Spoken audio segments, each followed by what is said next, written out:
Тәртіп сақшылары Уәлиханов көшесіндегі азық-түлік дүкендерінің бірінде сағат 21:00-ден кейін күштілігі жоғары алкогольдік ішімдікті сату фактісін анықтады. Аталмыш факті бойынша инспекторлармен әкімшілік хаттама толтырылды. Енді дүкен иесі айыппұл төлейтін болады. Кейінірек Потанин көшесіндегі дәмханада 16 жастағы 2 жасөспірім полицейлердің назарына ілікті. Бұл жерге олардың аналары шақыртылды. Әкімшілік хаттамалар толтырылып, профилактикалық әңгімелесу жүргізілді. Бұл рейдтік іс-шаралар барысында 21:00-ден кейін алкоголь өнімдерін сату, сонымен қатар кәмелетке толмағандардың ойын-сауық мекемелерінде жүру фактілері анықталды.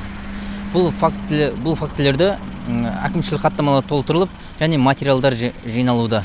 Рейд барысында Қазақстан Конституциясы көшесі бойындағы дәмханалардың бірінде кальян шегу фактісі анықталды. Түтін тартуға арналған құрылғы тәркіленіп алынып, мекеме әкімшілігіне жекеленген қоғамдық орындарда темекі тұтынуға тыйым салуды бұзған үшін хаттама жазылды. Жалпы бұл рейдке 3 топқа бөлінген 20 полиция қызметкері қатысты. Облыс орталығының барлық шағын аудандары сақшыларының назарында болды. Инспекторлар мен жедел уәкілдерден бөлек рейдтік іс-шараға әдеттегідей білім бөлімі мен Қызылжар адалдық алаңы жобалық офисінің өкілдері де қатысты.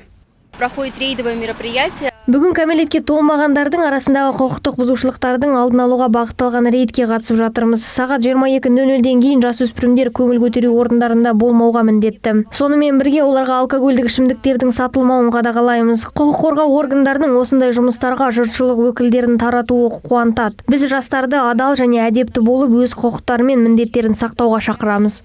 И уважать свои права.